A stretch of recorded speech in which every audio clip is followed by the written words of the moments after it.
ఉత్తరప్రదేశ్లోని హత్రాస్లో తీవ్ర విషాదం చోటు చేసుకుంది. తనకు తాను మత ప్రబోధకుడిగా చెప్పుకునే మాజీ పోలీసు ఉద్యోగి హత్రాస్లో సత్సంగ్ ఏర్పాటు చేశాడు.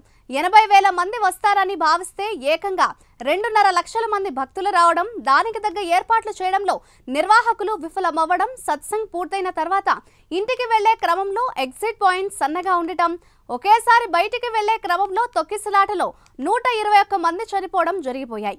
మహిళలు, చిన్నపిల్లలు తొక్కిసలాటలో నలిగి చనిపోయారు. పోస్ట్ మార్టంలో ఊపిరి ఆడకనే మృతి చెందారనే నివేదికలు వచ్చాయి. హత్రాస్ దుర్ఘటనపై స్పెషల్ స్టోరీ.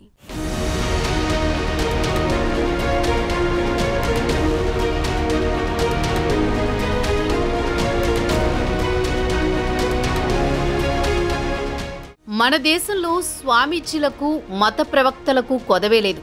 నిరక్షరాస్యులు, పేదల బలహీనతలను అడ్డుపెట్టుకుని తమ శిష్యులుగా చేర్పించుకుంటారు.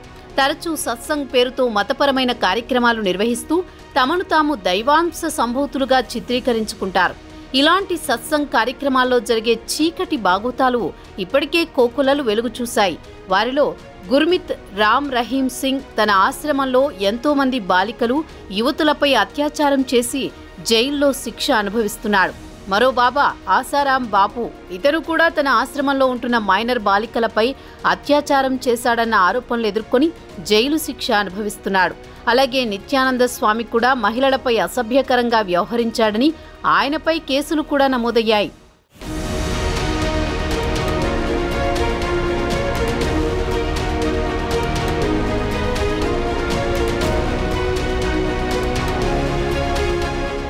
ఇక ఈ సెల్ఫ్ స్టైల్ గాడ్మెన్ బోలేబాబా విషయానికి వస్తే 15 సంవత్సరాల కంటే ఎక్కువ కాలం ఉత్తరప్రదేశ్లో స్థానిక ఇంటెలిజెన్స్ యూనిట్లో పనిచేశాడు.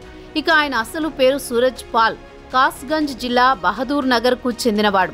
1990 చివర్లో ఆయన పోలీసు ఉద్యోగానికి రాజీనామా చేసి మతపరమైన అంశాలపై ఆసక్తి చూపించడం మొదలుపెట్టాడు. కాగా సూరజ్ పాల్కు చెందిన 3 సోదరులు మృతి చెందిన వెంటనే ఆయన ఒక ట్రస్ట్ను ఏర్పాటు చేసి బహదూర్గఢ్లోని తన ఆస్తికి ఒక సంరక్షకుడిని నియమించాడు. అక్కడే తన ఆశ్రమం ప్రారంభించాడు. ప్రవచనాలు చెబుతూ క్రమంగా భక్తులను ఆకర్షించడం మొదలుపెట్టాడు. కోవిడ్ సమయంలో ఆంక్షలున్నా ఆయన తన ఆశ్రమంలో సత్సంగులు నిర్వహించేవాడు. పలు వివాదాలకు ఆయన కేంద్ర బిందువుగా నిలిచాడని స్థానిక పోలీసులు చెబుతున్నారు.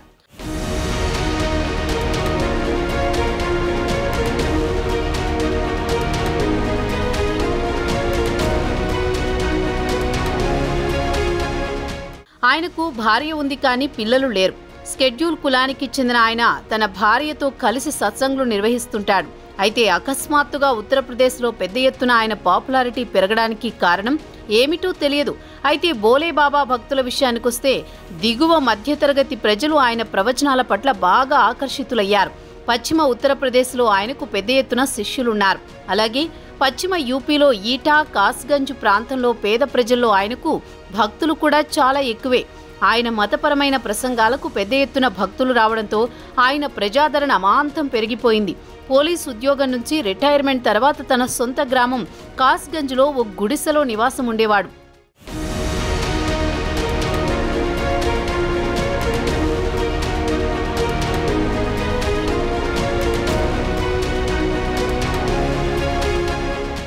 అటు తర్వాత ఆయన తరచూ గ్రామాల్లో తిరిగేవాడు. ముఖ్యంగా బ్రాజ్ రీజియన్లోని అగ్రా, అలీగఢ్లో మతపరమైన సత్సంగులు నిర్వహించేవాడు. క్రమంగా ప్రజాదరణ పెరిగిపోవడంతో ఆయన బోలేబాబాగా అవతారమెత్తారు. యూపీలో ప్రజాదరణ పెరిగిన వెంటనే సూరజ్ పాల్ అలియాస్ బోలేబాబా వెంటనే తన గెటప్ మార్చేశాడు. తెల్లటి దుస్తులతో కనిపించడమే కాకుండా నున్నగా షేవింగ్ చేసుకుని సింహాసనం లాంటి కుర్చీలో ఆసీనులయ్యేవాడు. ఆయన ప్రజాదరణ కేవలం యూపీకే కాకుండా మధ్యప్రదేశ్, రాజస్థాన్కు విస్తరించింది. బోలేబాబా తన సత్సంగ్ జరిగే ప్రాంతంలో చేతిలో బెత్తం పట్టుకుని భద్రతను పర్యవేక్షిస్తుంటాడని చెబుతుంటారు.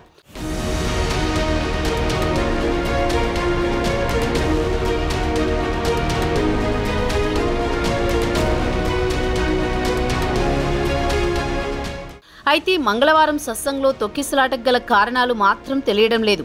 బాధితుల్లో చాలా మంది సత్సంగ్ పూర్తయిన తర్వాత ఇంటికి వెళ్లే క్రమంలో గేట్ చాలా చిన్నగా ఉండడం, ఒక్కటేసారి వేలాది మంది ఎగబడ్డంతో తొక్కిసలాట జరిగిందని చెబుతున్నారు. అలాగే సత్సంగ్ జరిగిన ప్రాంతంలో ఇసుక తుఫాను లాంటిది లేవడంతో భక్తులు గందరగోళంలో ఎగ్జిట్ పాయింట్ వైపు పరుగు తీయడంతో చాలా మంది చిక్కుబడిపోయారని ప్రత్యక్ష సాక్షులు చెబుతున్నారు.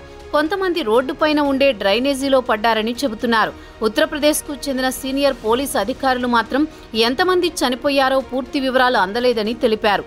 స్థానిక ఆసుపత్రిలో పెద్ద ఎత్తున మృతదేహాలు పడి ఉన్నాయి. బంధువుల ఆక్రందనతో ఆ ప్రాంతమంతా దద్దరిల్లిపోతోంది.